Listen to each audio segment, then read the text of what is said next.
seen him enough, he at least knows the order. True. He just normally asks, was that next, just to double check before he says it and then gets corrected. Indeed. Yeah. Because I used to make ignore most of the promos. I'd be like, next we had this match, and Jim's like, hold up. Somebody was talking, and it'd be like, oh, you're like, oh, yeah. Apollo Crews had a promo, and I'm like, hold up, everybody. We got to make sure to mention that, yeah. Hello, ladies and gentlemen, and welcome to another SlamTube here on Pens of the Mind. Sponsored by Richter Hammer. With Richter Hammer. Yay, hi. I'm your host, James Phoenix. Also with us is Chriz the Mole. The award-winning Chriz, a.k.a. the Mole. Best of Paz. Right there. Indeed. I still thank each person who voted me for this. Thank you all. And Richter Hammer. And Richter Hammer's here. Yeah, it's funny, Rick, because Pew loves that award and she's fine with it. Simon's like, it's the greatest thing ever. Jim just gets annoyed by it, and that's made me keep this going longer than I thought I was going to. I was like, I'll do it for like a week. I'll do it for a week, I thought, and then I'll get rid of it. It's annoyed Jim so much, it's been like 3 or 4 months now. Something like that. Wow. Literally, me having that award's lasted longer than a Sasha Banks title ring. Oh, nice. All right. Wrong. No, it's not wrong. So, we are here tonight to, of course, talk about the just ended WWE No Mercy pay-per-view. Yep. So we will go ahead and go through the matches that happened here. This is, of course, a Raw exclusive pay-per-view. An interesting note, if you look at your WWE history, this is the first time in history during either brand split that No Mercy has been a Raw branded pay-per-view. I would like to point out this isn't Raw exclusive because John Cena is a free agent. Who is signed to Raw at the time. At the time, but who knows? Next time he comes back, he might pop up on SmackDown. He was only on Raw for the feud. Otherwise, he'd be going on to SmackDown and then saying, "Boo! Why isn't Reigns here?" I don't know. He emotionally hugged a random kid in the audience. He might not be coming back. He'll be back after he films Bumblebee the movie. That shouldn't have got filmed. Anywho. So we're just going to go ahead and go through the matches and talk about the events that occurred here. So our pre-show match this month was Elias versus Apollo Crews with Titus O'Neil in his corner. Yep. Which was okay. As I pointed out to Jim, and like I said, it might be because I've been watching more of recently, a lot more of obviously UFC, boxing, and NFL and stuff. This match pissed me off.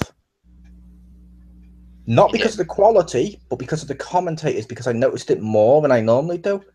Like 5% of the commentary was about what happened in the match. About 55% was about Braun Strowman's match, like 4 hours away. And then like another 45% was about Booker T not liking Titus, even though he offered him a fake contract. Right, and that just irritated me. The matchup itself, I was like, I didn't hate the match. The match was good, but it did deserve better quality. Like, it deserved people who were going to comment on the match. Like, almost to their job to comment on the match. One of the reasons I don't like the new style of commentary. Yeah, I hadn't noticed it as much, but then recently, after watching all that stuff and I'm watching this, I'm just like, are you going to talk about the match? It's happening right now. Well, later on today, you can watch Braun Strowman v. Brock Lesnar. Oh my god, they did the move and Titus reacted. Well, let me tell you about Titus. Funny story. Like, oh, no, the match isn't a segue for your props. Speaking of react, how about a reaction to Braun Strowman? And then during the Braun Strowman match, it cuts down and they go, and tune in tomorrow night and spend all night on that, typing up Raw, which they didn't do that, thank God. But they just spent the whole match talking about what may have happened with Reigns and Cena. Yeah. They should have done it in reverse during the Braun Strowman one. They should have been talking about Elias versus Apollo Crews. Yeah, you can watch it on catch-up after this. Yes. Oh, but that just irritates me. But I do, like I said, I do like Elijah. Apollo... His name's Elias. It's not Elijah. Okay, yeah. But Apollo should have done more. Yeah. I don't mean in the match. I just mean in general because they made a big deal when they finally put him with Titus. They're like, "Oh, cool, he's gonna get a push." Pre-show. And you're like, "Wait, is Titus the reverse Paul Heyman? If he doesn't get his clients good matches, he just gets them on. You're on a pre-show." Yeah, like to solve the cruiserweight title for like 3 days. Congratulations, you made the Blu-ray content as a bonus feature. Considering what Apollo Crews was doing beforehand, I think that was an upgrade to be on the pre-show. Yeah. Kind of, yeah. I'll give him that. He was like on pre-show and then was just gone. And then it was like, hey, he's back. Yep. All right. So then we went to Raw proper, and we opened up with the Intercontinental title match of The Miz versus Jason Jordan, with The Miz coming out victorious with a retention, thanks to assistance from the Miztourage. Yep. Which I will say, the match quality was good. It was. The crowd was weird, which I can understand why, because they were cheering Miz and booing. Is it Jason Jordan? Okay. They were booing Kurt Angle Jr., but I feel it's not Jason Jordan's fault because Jason he's good in the ring. He's just not into the Intercontinental yet, if that makes sense. Mm-hmm. And he's just randomly been forced into a program where he went against Reigns, Cena, and this because his daddy's famous. And you're like, no, because all this is going to do is it's going to make people sour to him to the point WWE's had to invent reasons to try and say, oh no, the crowd are only chanting who your daddy is to Miz because Enzo cut that promo on him. You're like, but they did that before. No, it's about Miz and his baby. They're asking who's its daddy, not who's your daddy, to a guy who just found out who his daddy was, which would make logical sense. And you're like, no, he's been forced into a spot where he's not ready yet, if that makes sense. Like, he will be ready. I feel he'll be ready for this push in like 2 or 3 years. Just not instantly, if that makes sense, because no, that doesn't work. Yeah. It's like the problem with Reigns, which we'll go into later. It is. People were probably just happy to actually be in the stadium for a Miz match. Yep. Yeah, that's true. Miz was probably happy for once he's defending on the show. He's like, I'm glad your daddy's famous. Now I'm on the proper pay-per-view. He's like, I'm getting a push now. Yes. Yep. Until next week when Gonzo comes out and reveals Triple H was his dad the whole time. Yes. Yes. But hey, sometimes people who find out their dad's famous become this. Other times they get a voice from Santa and get forgotten. It's apples and oranges. It's true. Poor Hornswoggle. But no, like I said, this match did a good job of showing what Jason Jordan could do in terms of like the power moves he did and the athletic stuff. It was great pacing. Also, obviously, Miztourage interferes, so Jason Jordan looks like he could have won if they hadn't. Yeah. So he benefits in that regard. Yeah. And he did cut a quick post-match promo talking about how, he's disappointed in himself because he thought he could overcome the odds, but, the Miztourage just had to get involved, and, he said, no, Miz, he would, he said that he'd like a rematch, if that was a possibility, but he said that, Miz, when my father comes out here, the fans in adoration chant, you suck at him, but Miz, you really do suck. Yep, which would have meant a hell of a lot more if he was if he didn't have to shout it over thunderous boos. Yeah. It's like no. Ironically, like people say, Miz has been one of the most entertaining parts of WWE recently. Yes. Which, don't get me wrong, he is great in what he does, but it's also bad because he's meant to be the heel. And yet we're going to keep cheering him because he's the only part that works right now. Mm-hmm. It's true.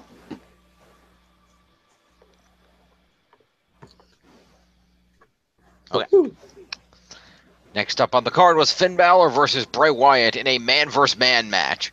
Say it right. The first ever man versus man match. This is history. Okay. I hope, like I said to Jim, I hope 2K18 adds a man versus man match, or I'm pissed. Agreed. Cancel my pre-order if I can't have a man versus man match. Did they really call it that? They did, because Bray was telling him about, oh, the demon beat me, but not you, so you're going to have to be you instead of the demon to face me and beat me, so he does, and then they hype up as, oh, it's the man versus man. Even though the whole time Bray's calling himself a god, so technically it's man versus god, but I'm guessing they can't put that on the card. Well, Bray even made that point after he beat the shit out of Finn Balor and like broke his ribs before the bell rang. He grabbed the microphone as the officials were trying to help Finn to the back, and he was like, "You see, Finn, you came for the man versus man match, but you neglected to realize I'm not a man, I'm a god." And then Finn got up and continued. And then Finn proceeded to no-sell the ribs injury and then kick his ass. Yeah. No injured it, no sell it, and then just win. And you're like, no? Well, he hit like several moves that should have severely damaged him further, and then held his ribs for 3 seconds. Yeah, like I didn't expect Bray to win. That would be silly. Yeah. But I was at least The eater of pins? Why not? Yeah, I at least expected Finn to put up some sort of selling at this point, instead of raising that shit. More on that later. Yeah, we'll get there. But yeah, the first ever man versus man match, Rick. Are you hoping that's in 2K as well? Yeah. And then Just for like DLC, we can get man versus Mick Man. Yep. Totally different. Yeah. Just like, it is worth noting, Rick, in honor of you, 2K18 have officially gave us an 8-bit mode. But the thing is, he's not joking. I'm not joking, and it's fucking terrible. Only because if you say 8-bit mode, you'd think they'd look like 8-bit pixel. Yeah. No. All they've done is they've run a filter over the screen and made it pixeled as fuck to the fact it's sort of 8-bit-ish, but it looks terrible. It looks shit. Does it look like they're censoring it or something? Sort of, and the animation is still the same animation, so it's like really shitty pixel stuff and moving like a 2K video game. You're like, don't include this. I get there's some people out there that think adding more creative stuff equals better game. This isn't one of the features you need to add. Yeah. Or if you're going to do that mode, make it play like that WrestleFest game. Yes. Which I believe technically wasn't that 16-bit, but still. Yeah. Here, let's let me. This is still a hell of a lot of bits. It is. Here, let me. For John's benefit, let me go ahead and do this. Not when he's drinking. We don't want a spit take. Yes. Yeah, that's literally a filter, like the old Attitude Era one and stuff, so it looks like that for the whole thing. Huh. But then plays like normal. I don't like that, because I'm like, it's not 8-bit, it's pixeled. There's a difference. There is. Like, there's no way that would have ran on an S.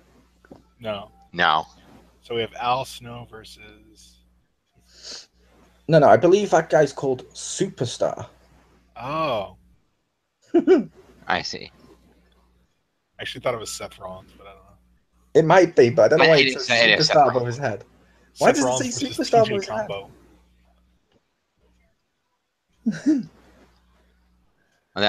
That'll look like Seth Rollins versus Booker T from the Harlem Heat. I thought it was Shane because of the red baggy top. Yeah. You're right. It's probably not Shane. But either way, that's terrible. But yeah, back to Yeah, whatever. All right, so moving along. Back to pedo vision. There we go. Anyway. So next up on the card, we had the Tag Team Championship defended with the successful retention of the titles by 2/3 of the Shield over the Bar. Yep. Which, this was actually probably the match of the night. It was really good quality.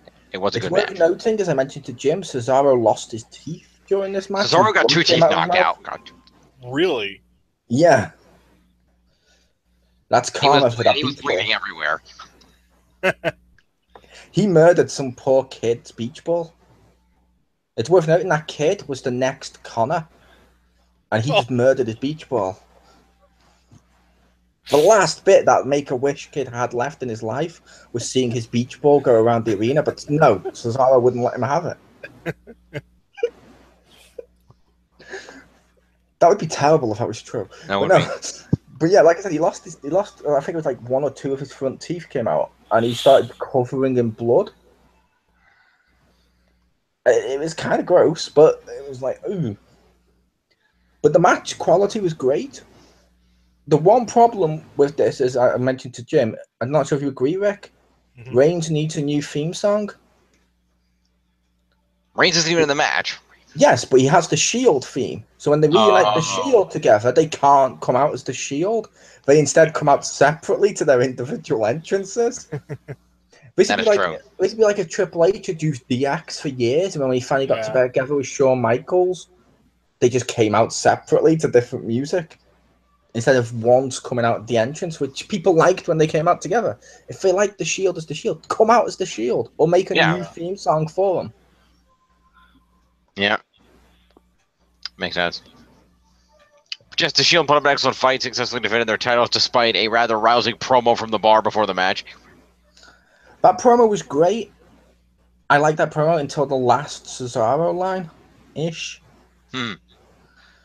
Because it was one of those things where Cesaro said something, and then Sheamus said something, and Cesaro kept backing up and goes, and it will, and it is, and it will. And I thought it was going to be like the Shawn Michaels DX skit, where when he says something at the end that makes no sense to say that line afterwards, I thought Cesaro was going to say it.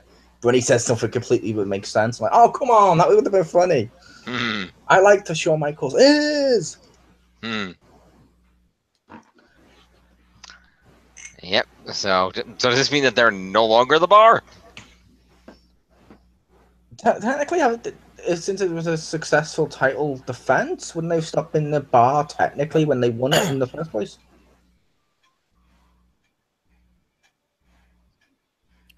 That's true.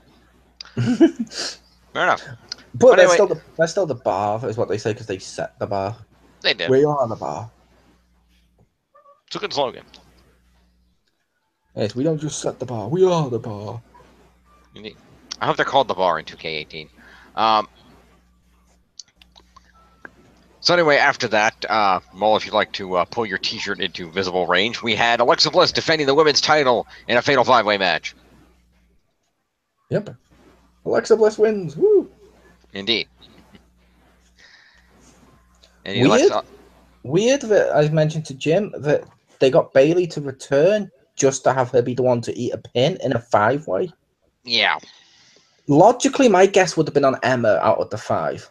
You would think. But no, they brought Bayley back and like the crowd booed her. She came back, the crowd booed her and got pinned instantly.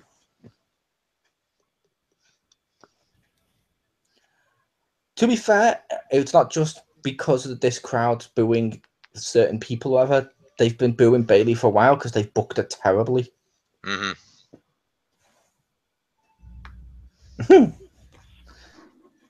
Nice to just text. Yes, agreed. I don't know who that is, but yes. He was on NXT for a while. Oh, okay. But yeah, no, the crowd and I can't be friends. Yeah, the crowd didn't make a difference on this one, which was sad because I do wish I could say that it was just a one-off incident. But as much as I don't like Bayley, they've booked her terribly. Also, I'm still kind of worried about whether Bayley should be in the ring with the amount of kinesio tape on her shoulder. Yeah. Like, not only all over her shoulder, it was like the kinesio tape went down her back, and it was down to, like, here. It was like the Rock's tattoo. Yeah, exactly. Exactly. It was like the ridiculously long kinesio tape going down the right side of her back, and I'm like, I feel like if you need that much kinesio tape to hold your shoulder in place, you probably shouldn't be wrestling. Yeah, I hate that tape that they keep using on stuff now. It's like, no, stop doing the tape. I miss the old just bandages. Yeah. Like, oh, look, he's got taped up ribs. Not, oh, look, he's got, like, cornered off police siren around him. I would say for, like, effect, the wrap is way better. But for, like, medically, that tape does help. But, yeah, the wrap looks way better. Like, that sells. You look at it and you're like, that guy got fucked up. Yeah, the tape, like half mummy. Yeah, like you mentioned, the tape is what they actually use. Yeah. But like you said, I just like them coming out in bands. You're like, ooh, not. Oh, okay, that looks silly. Or are we gonna get is the tape going to be a costume option for accessories in 2K18? Yeah. Why not? It got Cesaro over. Hmm. I think he's still wearing that shit, isn't he? He's going to do that on his teeth now. Yeah. There you go. That'd be funny just taping it up. That would be. It's weird how he keeps that tape's weird. It is. It is. But the matchup wasn't terrible. It was a good match, and like I said, yeah, Alexa will win.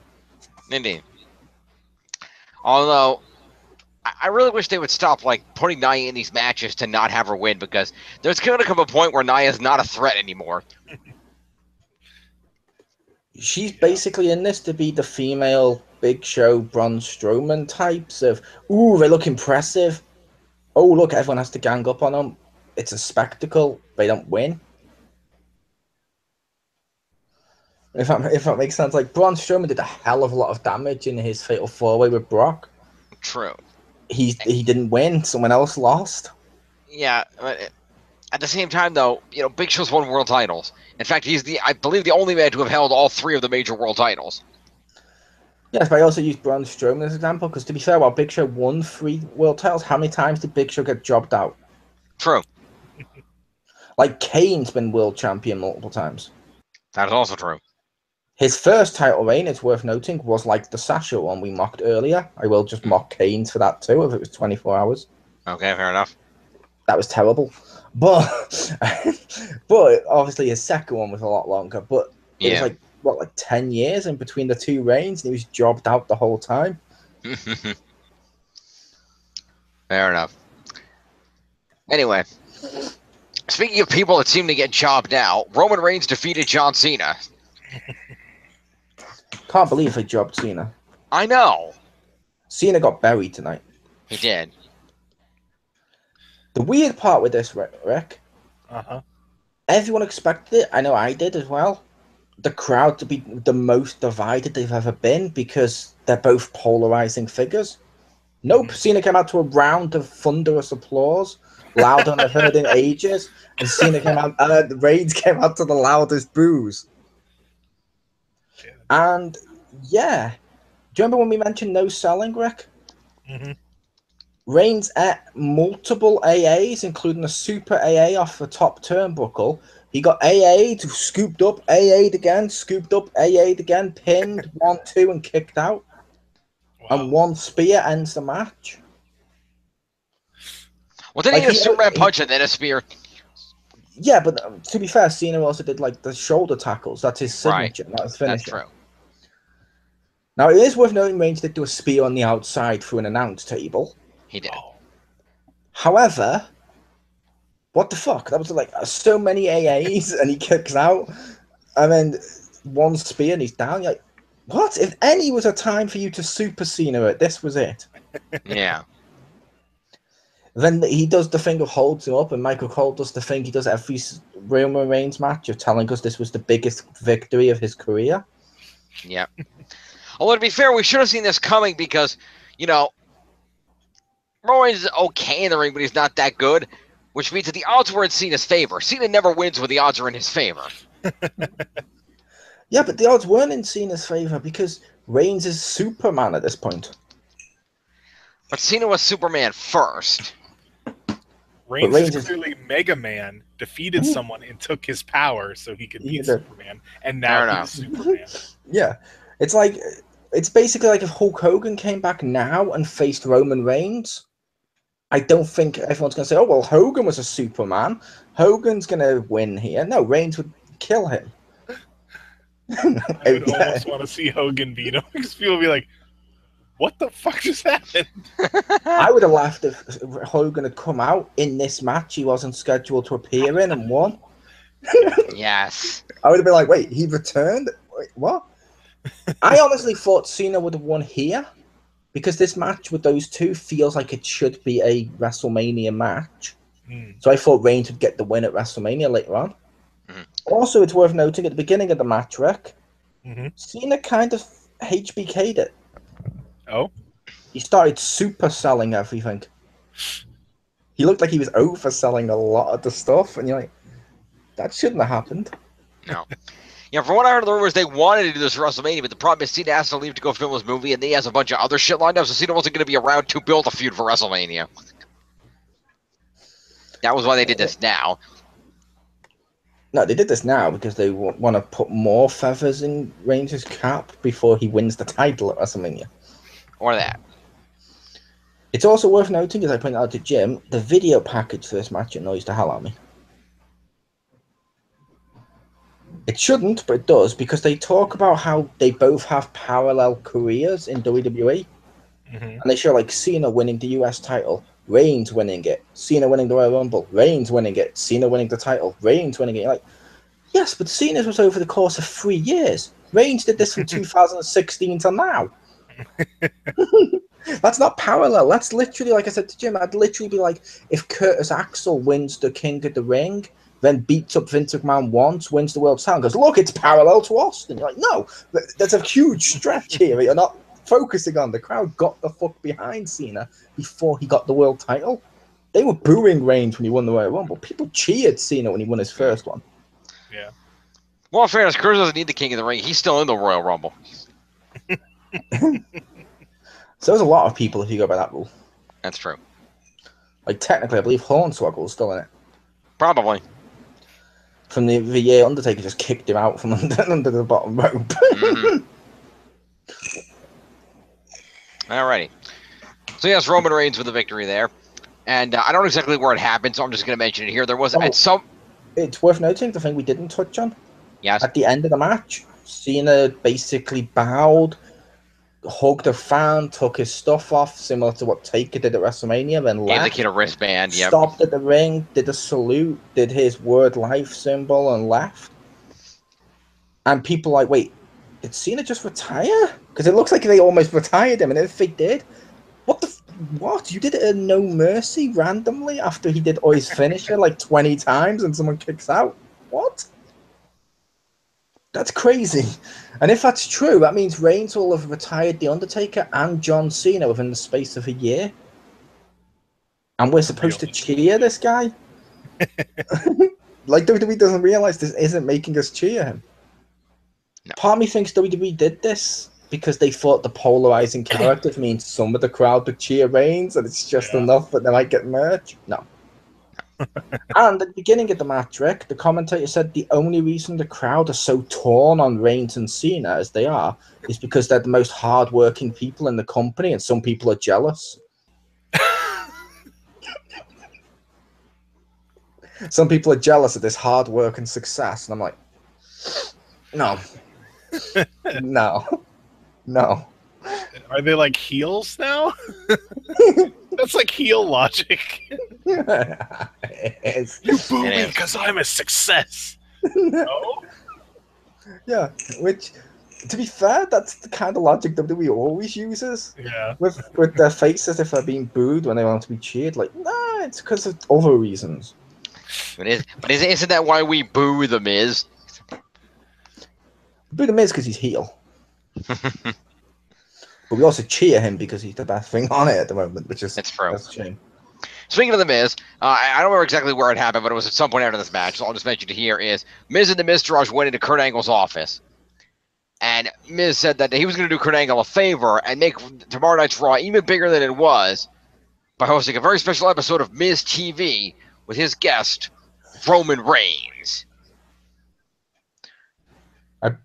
Yep, and he's going to be able to ask Reigns any of the hard-hitting questions he wants to. Yes.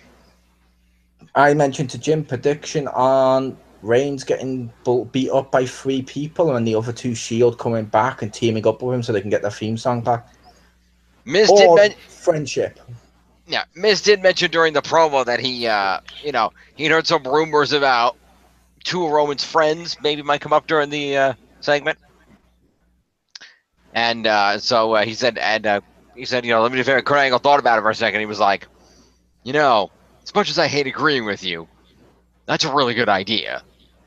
Yep. In fact, not only are you going to miss TV tonight, you're going to open the show. And Miz was like, you're welcome.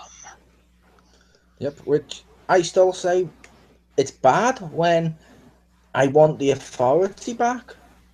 Because Kurt Angle's a terrible GM. I've mentioned this before, Rick, but have you seen any of his GM stuff? Like snippets. Literally, his GM stuff is something anyone would have done. And then he just ends it with, it's true, it's damn true. I'm like, okay. You could put any wrestler in that and just get him to do their catchphrase at the end of the sentence. No, it's not Kurt. He's not Kurt Angle at this point. He's just there. And I miss the Authority because as much as they were bad, a lot of people don't like the Authority. They were at least interesting in that they got involved and had personalities that were unique to themselves.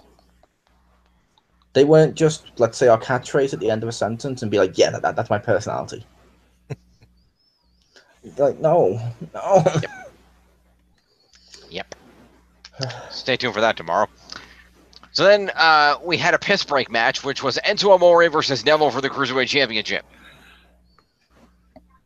Enzo won! Points. Yes, points to you. Which now means Hornswoggle is no longer the worst Cruiserweight champion in WWE history. Yeah. Yeah. Congratulations, WWE. You brought back the Cruiserweight title to Hornswoggle it again. Bravo. Yeah. Neville beat the shit out of him. Enzo almost got counted out twice. And the second time, he grabbed the Cruiserweight title to piss Neville off enough so he would come back out of the ring. So Neville jumped back out of the ring and broke the count. And so he threw Enzo back in and tried to take the title away. And so the referee had to fight to get the title in, took Enzo's title away, turned around and handed it to the ringside attendant. And while the ref wasn't looking, Enzo just kicked Neville in the balls. His face. And then just rolled him up. And won. So Enzo is now your Cruiserweight champion. Which I will say, like I said to Jim going into this, I could see him winning because the storyline seems like he should. Mm-hmm. But it doesn't always work out in WWE. We shall see. So that happened. Corey Graves blew a gasket. I'm okay with that. And then we had the usual pre-main event package, and then our main event of Brock Lesnar defending the Universal Championship against Braun Strowman. I will say my ending for the match was way better than this ending. It was. My ending, I said to Jim, which would never happen, is Paul Heyman should have turned on Brock and joined Braun Strowman. And Braun Strowman becomes champion, so we get a champion that's there every month. And we get to hide Braun Strowman's lack of promo skills with Paul Heyman.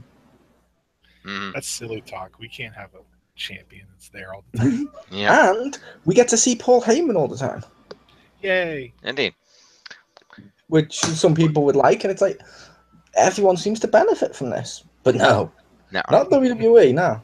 No, Brock's just going to beat Braun clean and ruin his momentum. To be fair, he's lost to Reigns clean. That's true. But yeah, Brock. It started off with Braun. He no-sold the suplex again, and he was kind of taking control. And then what is weird, is that it ended from one F5, and Braun was down. He survived ambulance crashes and everything in recent months, but one F5 keeps him down. You're like, no, I don't mind people kicking out of finishers as long as it's not like to the extent Reigns did. At least let him kick out of one F5. I think the inference was meant to be, because like I said, Brock was getting destroyed for the first several minutes of the match, and Brock turned it around when Braun tried to throw like a punch or something, and he dodged the punch and he locked in the Kimura lock, and I think and he had the Kimura lock locked in for several straight minutes. And I think the intent was meant to be, because you can see the look on Braun's face under the Kimura lock, like he had like this oh shit what's happening to me look. So I think the idea was meant to be that the Kimura lock weakened the hell out of him and threw him off his game. Ambulance crash, covered in blood when he walked out and just walked away.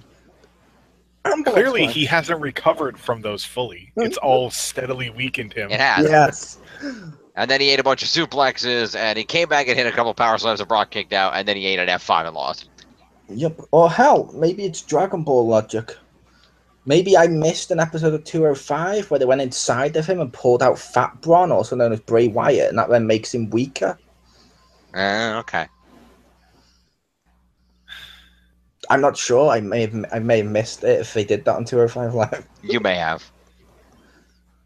I feel like next time on 5 Live. I feel like they should put those two back together. Braun and Bray? Yeah, because Bray's weirdly losing man versus man matches. And Braun needs, like I said, he needs someone to do promos for him. Because just standing in the ring and saying, I'm not done with you yet, isn't going to cut it fully. Although I do want a I'm not done with you yet t-shirt. Yes. It's also funny, especially because Richter's here for this match. As I pointed out to the others before this, a while ago, how much did we joke when Braun Strowman debuted that he was going to get a massive push and would eventually face Brock Lesnar for a title in a main event of pay-per-view? And then we all laughed smugly, like, he wouldn't do that. And young undercover Braun Strowman proved us wrong. And here we are. Oh, fuck. Here we are. Braun Strowman had a main event title match against Brock Lesnar. Jinder Mahal's the WWE champion. Enzo was the Cruiserweight champion. What world are we living in? That took like 6 months or so for that to work out. Why the fuck hasn't Orton become a table yet? Yes. Because we wanted it too much. Yeah.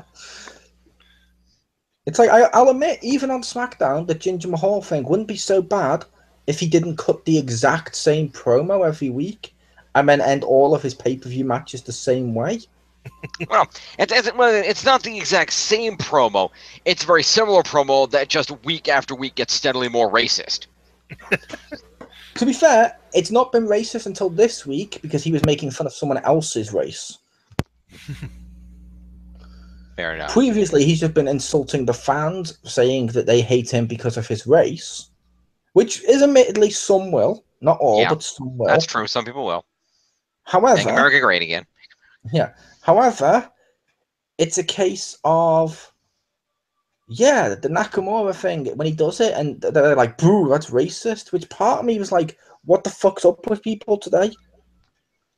Because the promo consisted of him saying, this is how the crowd would treat you because they're racist. And it's not even the worst stuff WWE's done. Everyone's like, WWE needs to be more edgy. WWE needs to be more like this. And then the second it happens, like, write in and complain. Yes. I'm like, what? Well, apparently they thought, I mean, even on the, being edgy, even on the recent WWE sent out a survey about things right like for the network. One of the things they even had listed as a possible option was bringing back, they reference ECW as a possibility, but some kind of a TV-14 show exclusive to the networks. Yep. Which would be interesting and would be cool. As long as they don't call it ECW, because we saw what happened the last time they tried to do that. It became the staple for what NXT is now. They opened it with a zombie. Yes, but when near the end, Zombie was gold on the mic. But near the end, where you had like CM Punk and stuff on it, it was a show to build up new talent to get them onto the main roster. It was a show to build up CM Punk and nobody else. And Lashley. Okay, I'll give you Lashley. But they built him up only for him to leave. That didn't do them any favors. And I will say Christian's World Heavyweight reign was actually good. That's true. He did do well with that. However, it was terrible that they brought it back and called it ECW. Yeah. However, as I've pointed out recently to Jim and stuff, it's not the worst they've done. I point you to Starrcade as a house show. That is true. That's a million times worse than calling that ECW, because at least that's still a TV show about wrestling. This is a throwaway house show. It's true. From what was their WrestleMania and caused pay-per-views to be how they are today. Yep. There'd be no pay-per-views without Starrcade house show. Like, what? Then Cody Rhodes complains that it was his dad's creation, and Goldust then suddenly gets stripped of his face paint, becomes Dustin Rhodes dressed as Goldust, and loses to Bray Wyatt while Bray Wyatt's proving that he can beat any man without his makeup. Which is instantly weird to say out loud. I could beat any man that's not wearing makeup. Like, but at the same time, Michael P.S. Hayes invited both of the Rhodeses to come to Starrcade. He did, but let's face it, Cody won't turn up. Yeah, probably not. he's way busy and earning more money elsewhere. Which is good for Cody. I always liked Cody. It is good for him. But what the hell they did to Goldust? Yeah, that was just weird. And it just seemed way too spiteful. I know they normally are spiteful, but you know what I mean? But it's like, now he's going, no, I'm Dustin Rhodes. And like, oh my god, Brade's got a pinfall over the Rhodes. And you're like, what? For his first ever man versus man match. Yes. It's so fucking stupid. It's true. And that was No Mercy. Yep. It's bad when the best part of the pay-per-view is the promo for the SmackDown one where we get Kevin Owens v Shane. Yes. Which shouldn't be the main focus for the wrestling now. No. But you're like, well, at least that one's had a good story. It's been built gradually over the few years. Ooh, they should probably do that for more feuds. Gradually build them and pay them off in a Hell in a Cell. Nah. It's like at that pay-per-view, the world title isn't going to be in a Hell in a Cell match. No. Which I will make the case Nakamura versus Jinder Mahal should be in a Hell in a Cell. I'm not saying their feud deserves it. It really fucking doesn't. I mean, it's fucking Nakamura. But it's a case of those two going at it for the world title. You could make a big case about, the Singh brothers are on the outside of the Hell in a Cell. They can't interfere. Like they do every Hell in a Cell, so they inevitably interfere. So they already proved that the fucking Punjabi prison that they're going to do it anyway. Khali helped. Orton would have won if it hadn't been for Khali. Yeah, but either way, the Singh brothers still got involved. They jumped out from under the ring. They did, but as I pointed out, how many times did they do that with like Seth and stuff? If J&J Security can't interfere, yes they do. That's true. They do that all the time with heels. They can't interfere, yes they can. And I would make the case, like Rick said, of Khali getting involved again. That would be amazing if he caned the Hell in a Cell door. That's true. Ripped it off and just entered. I'd be like, I'll admit, at the Punjabi prison, it was pretty bad. And I was like, okay. And then suddenly his music hit, and he comes out like, oh, it's the great Khali. And I'm like, wait, why am I excited for Khali? And then he shakes the cage, and Orton goes, and just sort of flops. I'm like, okay, that was awesome. Thank you, Khali. And then he leaves and doesn't come back again. Yeah. Which means this is the most entertaining reign of all of the great Khali's runs in WWE. He did something that entertained me. He shook the cage, made Orton go like a fucking ragdoll. Awesome.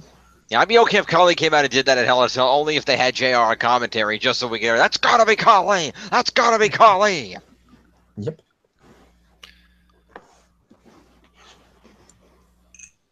Good times. Anyway. Well, I believe that was Vince. Was it? You can look it up. I'll do it later. Anyway. So this has been No Mercy. Thank you two for joining me. You're welcome. A pleasure. Thank you for joining us for the show which bears your name. Welcome. And we will see you, well, at least 2 out of 3 of us will see you. I don't know if Rick will make it, but we'll find out. For the upcoming Hell in a Cell. Sponsored by Ninja Hill. It should be. That should be permanent. Peace.